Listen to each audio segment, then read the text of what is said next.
Vítejte na mém takovém něco jak návodu na archeologii. Vydáme se když máte dobrý server, kouknete se na mapu a tam uvidíte, kde máte takový ten lopatu. A tam uvidíte, kde máte kopat. Je to docela jednoduchý. Kopal jsem tady v tomhle. Tam už jsem vykopal všechno, ale když se kouknete, máte tady jiné možnosti, kde můžete kopat. Je to velice jednoduché. Tak vezmeme lítáka a zaletíme si do Ravenhill. Tady to je trošku počurkané, jenže když poletím, tak zůstanu jen na první zastávce. Takže nebude vám vadit, když určitě chvilku počkáme. Účelem toho archeologie, že můžete získat různé itemy. Tahle lopata slouží k tomu vykopání, to uvidíte, že se uvidí takový dálkohled s čidlem. Tahle archeologie, když na to kliknete, tady už jsem vykopal celkem 12 45 trpaslíků. I když vůbec nevím, co to je, ale když budu mít 45, tak to prý můžu určitě solvat, což taky nevím, co je, jako omlouvám se za to, ale slyšel jsem, že o tom, že se dá pěkně dobře prodat. Takže nevím, co z toho bude, ale určitě z toho něco bude. I kdyby z toho nic nebylo, něco z toho bude. Ale určitě se to bude dobře prodat a dostanete za to nějaký plus skill. Draenarové. Klasický. Z TVCčka. Nerobí ani, nevím, neznám. Taky jsem hraju poprvé, takže určitě se nebudete na mě zlobit. Tak tady, jak jsem říkal, klikl jsem na Ravenhill a dostal mě to do Wetlandsu. Do Silent Hillu. To se nevadí. Takže letíme do Ravenhillu. To budeme za chvilku. Pardon.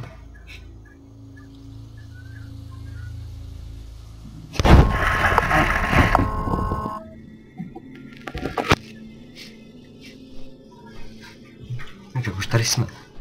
Je to tady na kataklizmu je nový jako grupa jako už umístění.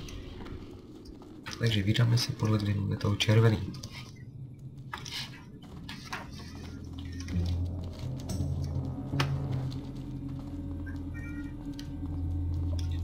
Vorkyni, vybral jsem si to proto, protože jsem chtěl jako vyzkoušet tu rasu. To asi tě každý pochopí. Kdo si tohleto jako bude chtít vyzkoušet, nebude ho to bavit, ať si smaže toho po tu postavu a využijí jinou, za kterou hraje často. Nenutím vás do toho samozřejmě.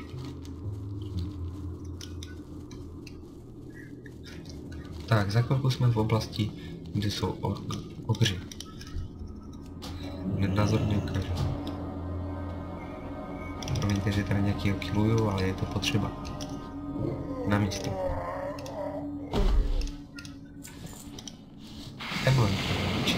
Tak, teď klikněte na tu lopatu. Teď vidíte, že vám bluká žluté čidlo. A kam vám míří to dalekohled, musíte podle něj. Sorry.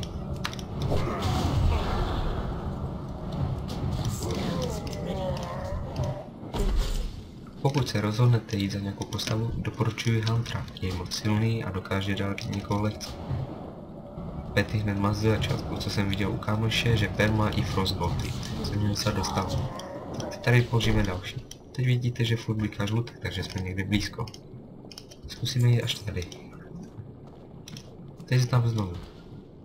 Bliká zelené, jsem někde blízko, takže musím pomalu.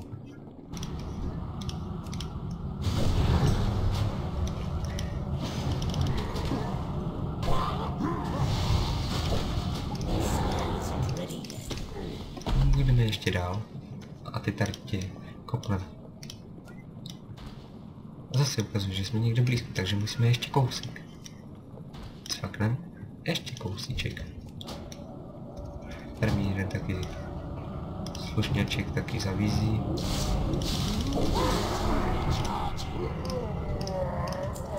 Takže budeme ještě kousíček, aspoň sem.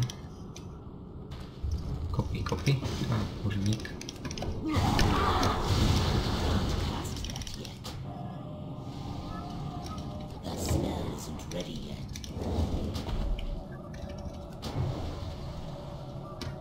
Vidíte, že to hezky bliká, kam to směřuje, takže musíme jít aspoň sem. A teď vykopeme Vidíte, tam máte tady hned fragment. Něco, archeology.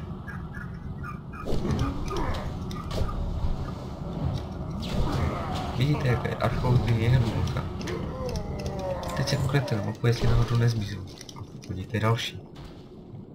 Červené, ale ten je červený. Dálkohled vám ukazuje, kudy máte jít. Což jako se neobavejte. Vidíte, tady už jen píše, ještě 100 fragmentů a můžu vykraftit stav on Emus.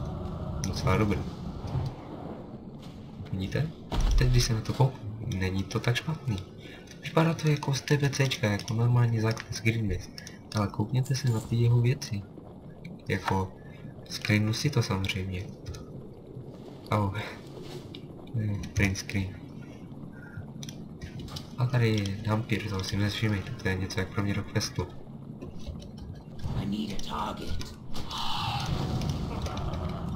Za chvilku je tady dokinuju, jako určitě se vám to zanotné, ale neváhejte, koukněte na to celé, protože vám to může dost pomoct.